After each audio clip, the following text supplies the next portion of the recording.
Hello, everyone, and welcome back to Hawks Podcast. I'm your host, Tyler, and my co host, Matt. We're here to recap the second to last week of regular season action, going into the penultimate week before the playoffs. Everything's getting crazy, and the real teams are being sorted out. Most of the playoff picture's already set.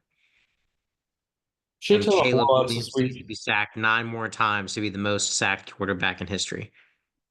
Didn't Rodgers Finish just get some like he's the most sacked quarterback in history? Yeah, but I think that's with all his years. Yeah.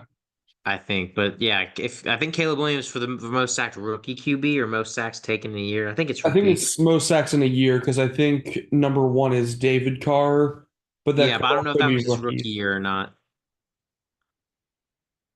But anyway, either way, he's been sacked a lot. He's probably pretty close to um, both records if he's not just overall. oh yeah. And with the Bears' history against the Packers may very well make him break that record. So but you know what records the Packers aren't breaking? Keeping alive the series split since 2017 with the Vikings. Vikings swept them in 2017. What do you know? 7 years later in 2024, swept them again. Those stupid fudge Packers, man. That win silenced all the haters. All the Packers fans were like, "Hey, who have you beaten?" Well, we just beat you twice. So, how about that? How about that? Who have the Okay then. Packers beaten? Huh? Okay then. Yeah, that game was the Packers fans Super Bowl, and I just love that we just shut them up. It was great. All right, I'll let you take the lead since I definitely overkilled it with the introduction. Well, probably just to run through the blowouts real quick. Chargers destroyed New England. Do-do-do-do-do. Buffalo killed the Jets. Las Vegas killed New Orleans, not surprising. Um, that Giants score is a lot closer than it actually was. The Colts were never in that game. Um, Philly struggled early without Jalen Hurts, but then just destroyed Dallas. Um, Tampa Bay destroyed Carolina. Miami got pretty easily with Cleveland. That's kind of it for the blowouts. Yep. Denver and Cincinnati was definitely a game. I don't know. Yeah. It was a drunken game. It was one of those weird, Cincinnati's defense showed up at times. but not when it like there to get to overtime in that game was kind of stupid. Yeah, everyone was kind of ready for that game to be over. Yeah. Um, T. Higgins had a pretty good game, so he's going to get paid this offseason. Just not with the Bengals. Yeah, 131 and 3 touchdowns. Big bodied receiver. Yeah. Um, Arizona, you failed me. I'm not going to talk much about that. Um, Jacksonville beat Tennessee. Congrats, you're killing your tank. Um, What's up with the Raiders and the Jags killing their tank? Like, and now the and the Giants. Giants. Well, Uh, it's funny because last week the Raiders gifted the Giants the number one pick, and now the Giants just gifted it to the Patriots. yeah. Who are the Patriots going to give it to? Tennessee, I guess, if they win next week. I don't even know, but point is a lot of teams are not tanking correctly, and it's really funny. It might go to the Titans or Cleveland, If New England wins, or it might go back to the Giants. well, maybe. Because I think the Giants and New England are. Oh yeah, so I get yeah. Because if the Giants lose, they should. Actually, Interesting. they may not because they play Philly, right? Yeah, I think so. Philly might just rest their starters because they can't move from the second seed. Are we So sure the the Giants. Giants are a good enough team to beat the Eagles, even with their second string? I mean, I don't know. I doubt they play Kenny Pickett at this point because he's injured. So it might be their third string QB with second string guys. So I don't. I mean, the third string QB came in and did a pretty good job actually at the end of that game, or like midway through rather. But I don't know. I honestly wouldn't surprise me if the Giants lost, but But it's also Drew Luck had Lock a had a good. great game against the Eagles Yeah. last year, so I wouldn't be it wouldn't surprise me if he did this year either. Though it's also Drew Lock had one good week, so now it's time for him to come back down to earth. That's true. Um,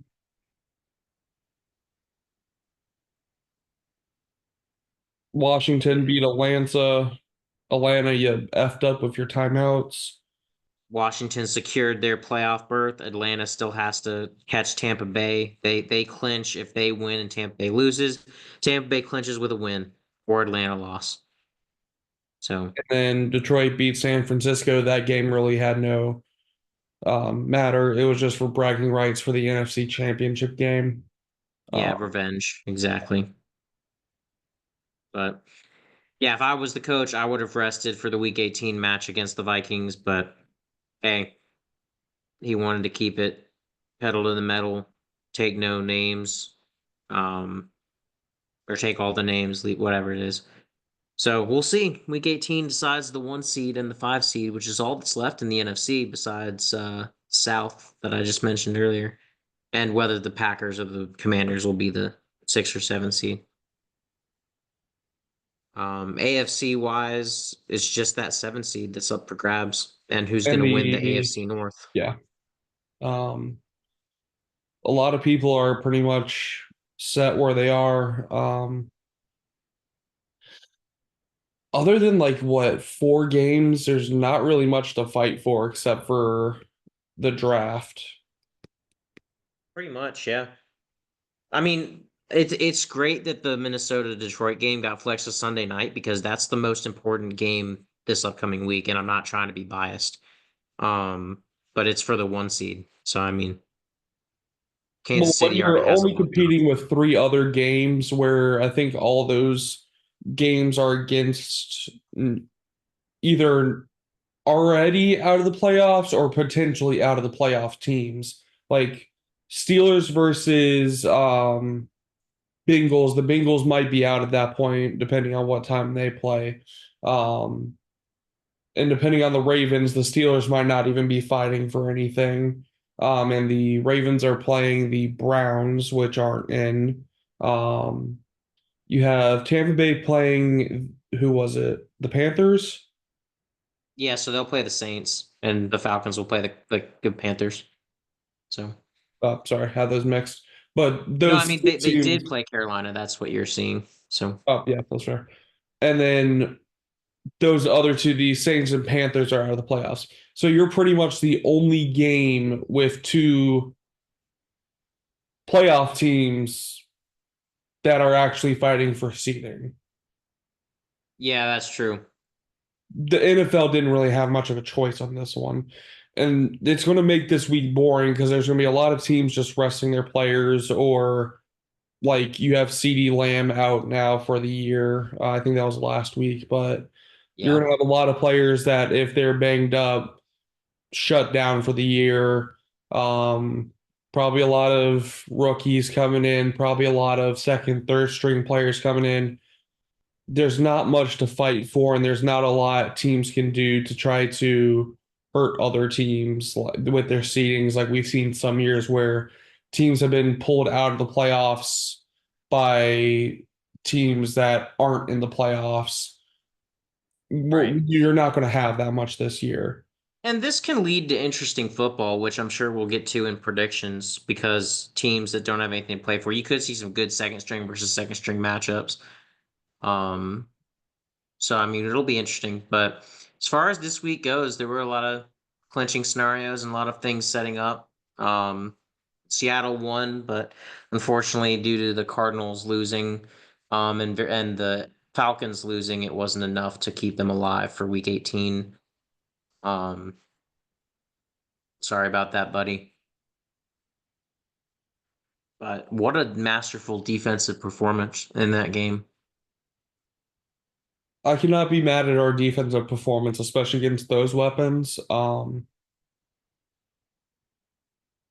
Yeah, I'm still on the train. Geno Smith needs to be gone.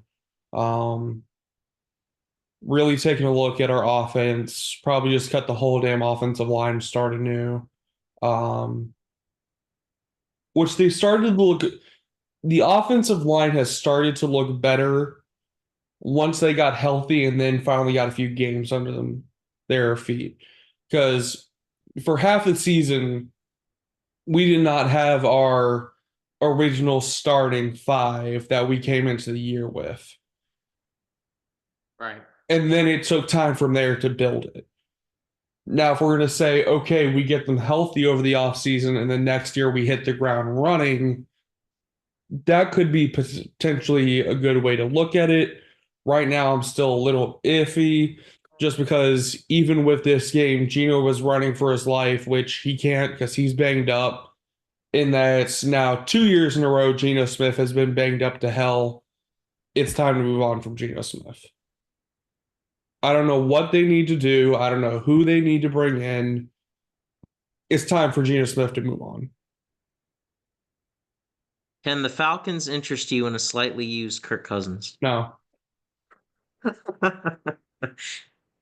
Oh man.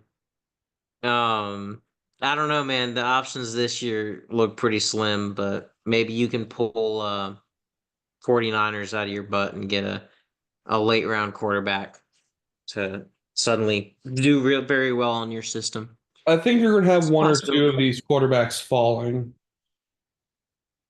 I mean, the Raiders, the Giants are definitely two that are in the running for a quarterback. New Orleans at this point might even want another one just to compete with Rattler because Carr might be done. And the Jets, I don't know if they're moving on from Rodgers, but they're probably thinking about it. Um, Trying to think of who else would be in the market for a quarterback. Tennessee might move on from Willis or not Willis, Levis. Um, Cleveland. Did they just work out a deal with Watson like a little bit ago, or what was? I forget what that news They source was, restructured but the deal, so now there's 2 void years in the contract, but that potentially tells me that they're going to keep him, but also have the ability to get out of it in about a year or so. right, So he might gotcha. get one last chance just because he got injured, which that's been a continuing thing as well. Hmm. Um, but I think I need to look more into it. I haven't really had the chance to look into the terms of it, but what that probably does is gives the Browns a potential out, but also saying we'll give you one more chance. But it's also like the Russell Wilson thing of you need to kill this part of your contract for us to keep you. Russ didn't, Watson did on this one. Right.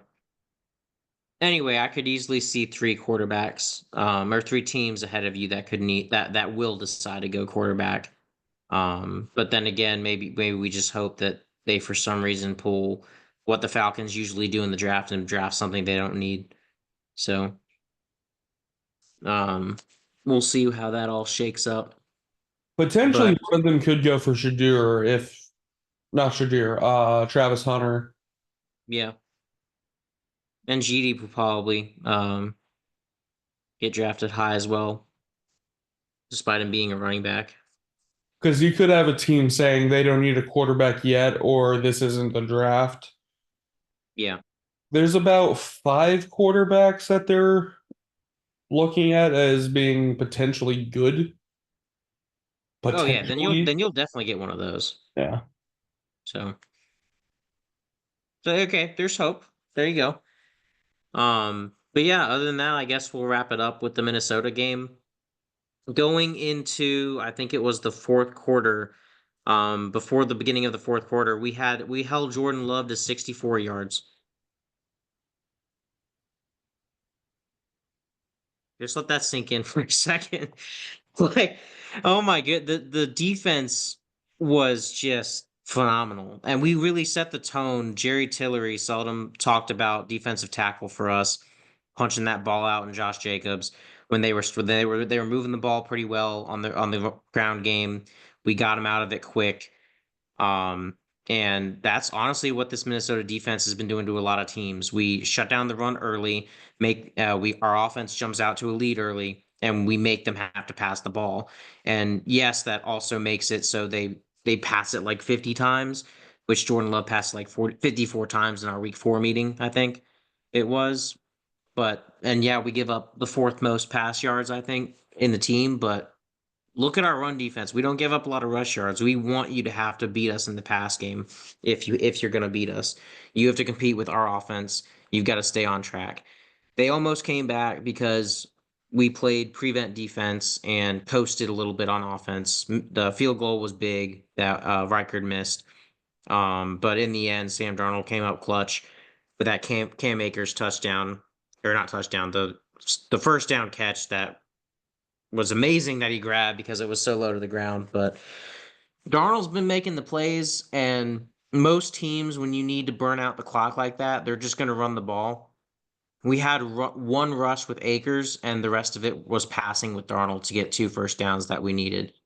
And that just shows the amount of trust that KOC has in Darnold, and I love that. And I think part of that's because KOC was a backup quarterback for so long, and he puts that trust in his players, and the culture he's built is just amazing. So I think this team's in a great position, and I can't wait for the week 18 matchup. Just gotta hope that if we end up playing uh a terrible 6 minutes of football like we did against the Packers at the end, that we can that those other 54 minutes will be a uh, much much greater performance that the Lions won't be able to keep up with. But love seeing Naylor come back after a while. Our wide receiver 3. Hopefully, we're getting back to 3 wide receiver sets because we can really burn defenses like that. Naylor was wide open for a touchdown because Jefferson just took everyone away, and you love seeing that from this offense. Darnold is cooking on a whole nother level. So I'm getting closer and closer to just saying re-sign Darnold because you can't let good be the enemy of great. And you're hoping JJ McCarthy is good or great, but Darnold's great now. So honestly, at this point, I don't think I'll be upset either way. I just think I would love to see a playoff victory at least. But as of right now, I'm looking at it right now. I'm just like, if they re-sign him, I don't think I'm gonna be at it like, oh dang, or like anything like that. I think I'll be like, all right, cool. Say if you get to the conference championship, Hmm. do you trade McCarthy? No, I don't understand why a lot of people are saying the Vikings should trade McCarthy because this is the highest drafted quarterback in team history at 10. Um, But if you and have your quarterback now, why mess it up? he's on his rookie deal. We can let one of our other quarterbacks go, like Nick Mullins. But it's not like Darnold's 35, like Flacco's at like 38, where you Yeah. might get 1 or 2 years. Like Sam Darnold's still young. Right, but I don't see any point in denying McCarthy the Aaron Rodgers and Jordan Love treatment. I don't see any reason that he can't sit for 3 years behind Darnold if Darnold continues playing great football. But you're pushing this to a way that it's not. When Favre or when Rodgers and Love were drafted, the former quarterback was on their way out in 2 to 3 seasons. Yeah, That was because of their age. correct. You do not have this here. I know I don't have the. I know we don't have the age, but I don't. What's the point in trading him? We traded up to get him, drafted him at 10. Because you can What's use the it, team gonna What's the team gonna offer us? A third round pick? Fourth round pick because he's just coming off an injury. What are we going to get for a rookie quarterback who's who hasn't played in a real game yet? He's So you played one act like there's preseason game. not dumb owners out there that wouldn't be willing to use a second. Yeah, but that's still a negative trade. I wouldn't do it. And I don't think there's a reason to it. Like, I think honestly, you keep Nick Mullins, you probably get rid of Brett Rippon and maybe Daniel Jones as well, and just keep it as those three because Nick Mullins knows the system so well. And then once McCarthy's brought up to speed, I think that he'll be the QB2 going forward, and then maybe you can get rid of Nick Mullins and Daniel Jones will probably still be on the practice squad, and you bring him up as the third string QB. Um, but no, I mean, I like the idea of McCarthy sitting, and I think we've all seen that rookie quarterbacks, barring miracles, and great systems around them, typically don't do well. And while yes, Minnesota has a great system, you know, I think McCarthy would be even better than he would have been had he had to start this year. Um, and honestly, watching Sam Darnold is going to be great for him, and just continuing to learn.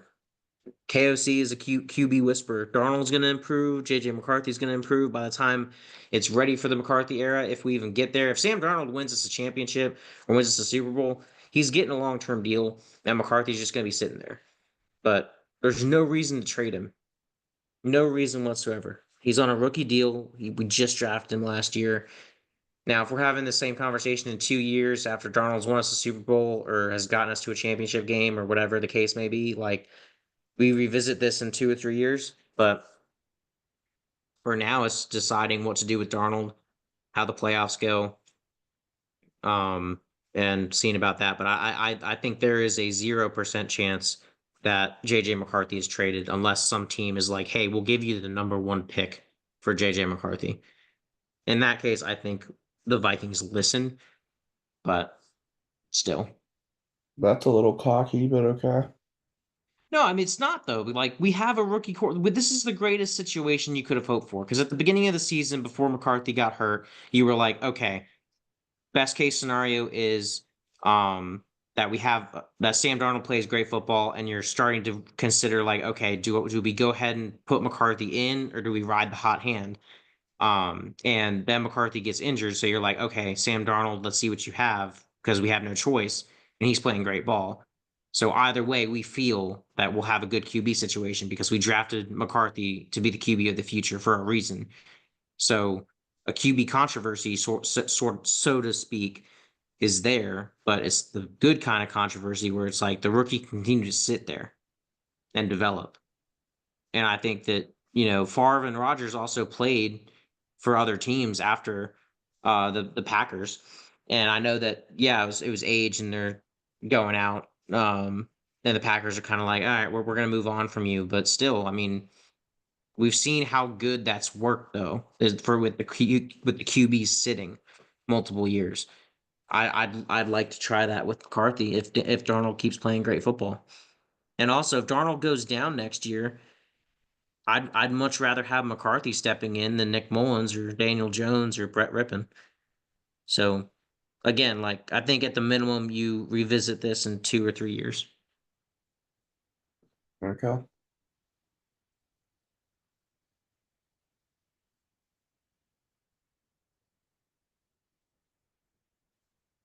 I don't see why. It's a rookie deal. We're losing nothing by retaining McCarthy, and we'd gain nothing by trading him away.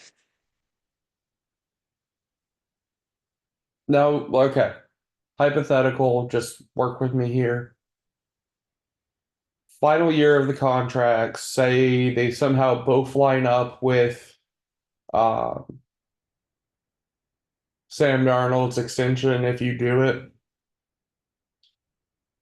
Sam Darnold's still playing in their final years of their contracts, including McCarthy's rookie contract. You're gonna have to extend one of them with the potential you could trade the other. What are you doing? So this isn't so this is the year we can trade either of them. It's Yes. not like one of them's going to be. tag and trade it or going to test the market. So let's say with this hypothetical, because you've extended Darnold, he's still starting. I think at that point, if this is in like 3 or 4 years, it'd be up to what Sam Darnold has done in those years. Like, did JJ McCarthy play any meaningful games whatsoever in those years? If not, then I think we choose to go the Darnold route. And I don't even know what McCarthy's worth would be at that point because he hasn't played any football. So that'd be interesting to see. Now, if McCarthy did have to fill in for Darnold and played well, then I think you just have to look at it'd be up to what happens in those years. If McCarthy does better than Darnold, then obviously we keep McCarthy. But if Darnold's won us playoff games and McCarthy only played like 2 games, then I think, and he's demanding a lot of money for whatever reason, then you definitely ride Darnold. Okay. But as of this season, again, the media wants to push it because they don't want the Vikings to have good QBs apparently. But I see no problem in having two, in my opinion, great quarterbacks in your QB room because one of them's drafted at the 10th round pick, so you hope he's great. Darnold is great with this team. So I see no reason I see no bad reason to have both of them in this on this roster. So because the price tag only changes this year if we extend Darnold. McCarthy's price tag stays the same for the next 4 or 5 years. 4 years, Right, 4 years. which I think that I was including this year in it. That was my bet. which I think that's 4 years plus the team option, I'm guessing. Yeah. Well, that'll be all for this video. We'll be back with our power rankings and then our predictions for week 18, and then off to the playoffs. The playoffs. All in for week 18. Peace. Skull.